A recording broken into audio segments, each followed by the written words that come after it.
Hello friends, this is David Sampson, the senior pastor of Parkway Baptist in Fort Oglethorpe, Georgia.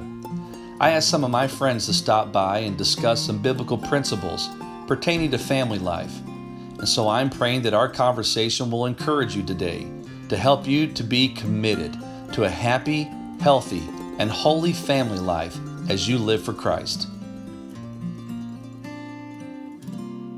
All right, guys, I want to tackle a pretty sticky subject all of us are probably maybe too familiar with, First of all, I have the perfect marriage. I want you to know that. And, we have no conflicts in our marriage or home, okay? Yeah. But as leaders, how do you cope with conflict? Not only in the church, but also in your marriage. And when there is a conflict in the church, how do you protect and guard your marriage? I have faced that. I'm sure you guys have too.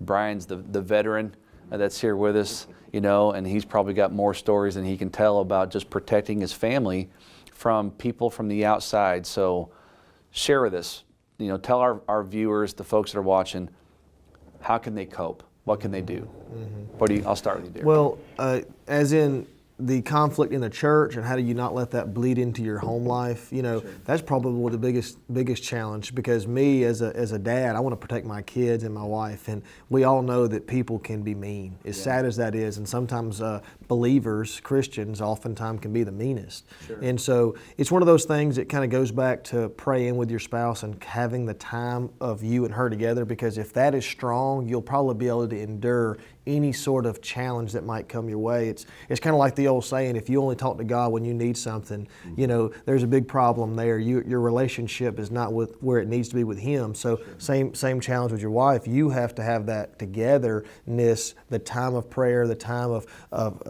clear communication, so that when a conflict's going to arise, because the devil don't like what we do. That's right. The devil's not into a thriving, growing church, and he's going to stump us any way he can. And if it's a conflict, then you and your wife have got to have a strong marriage and a strong family to endure that. What do you think, Brian? Hey, to live above in saints in love, well, that will be glory.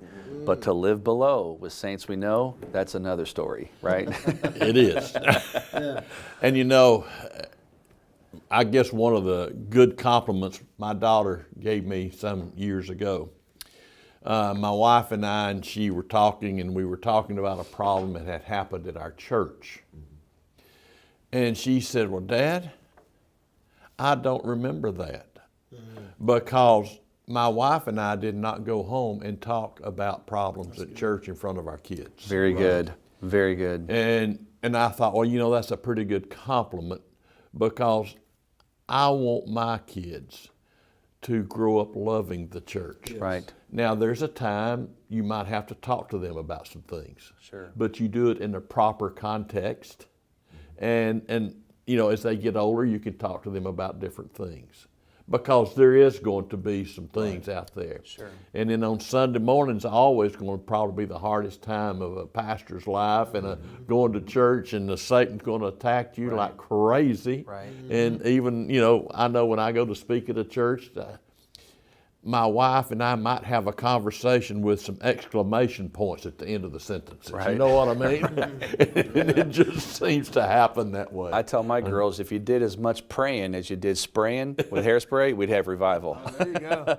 Every Sunday morning. What do you think? Conflict, how you handle it? I believe there's conflict at church, and of course there are things that our family can't be hidden from. Mm-hmm. But then there's things we can't avoid. Right. Hiding from our children or our spouse.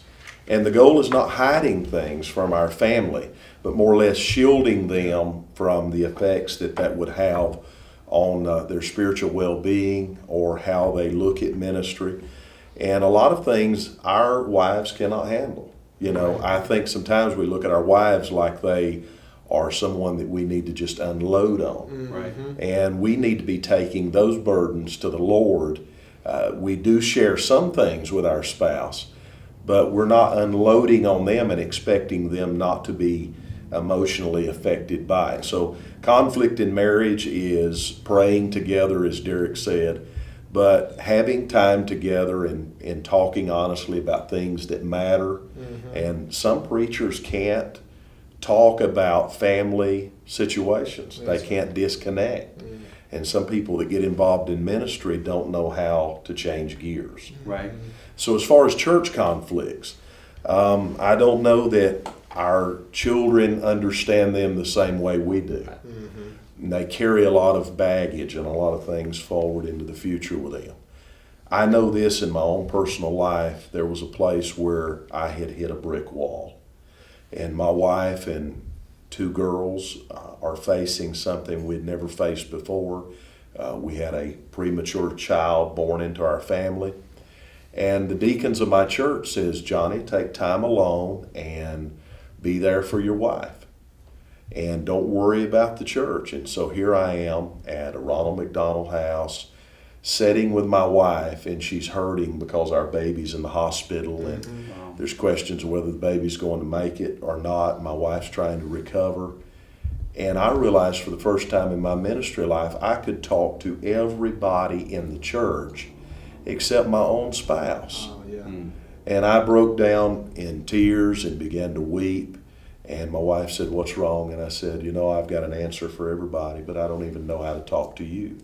And that's where our marriage began to change, was I think God put me into a personal situation that I couldn't back out of. I had to face it. Right. And so the best thing is, don't wait till it's too late to put a priority on your family and ministry. That's good. Well, it's a biblical principle. Galatians, in the same chapter, it tells you to bear your burden, but then also to share your burdens. And I agree, there are some things that I just don't share with Melissa. It's a burden for me, and so why would I have to burden her? But there are those times where I have to have that companion, that help me that the Bible talks about, and just pour that burden into her and have her to help me with that. And I have found that quite often she has a better idea than me.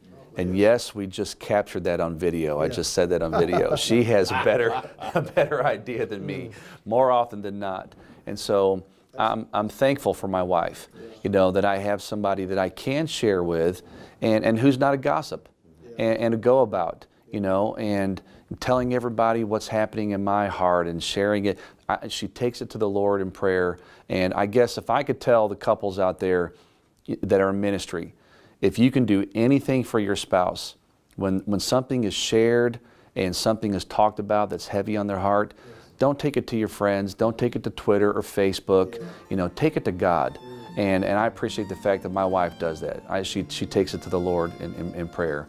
And so conflict is something that we all have to manage, but I'm thankful Christ gives us the victory each and every time. Well, men, love you all. Thanks for talking to us today. All right.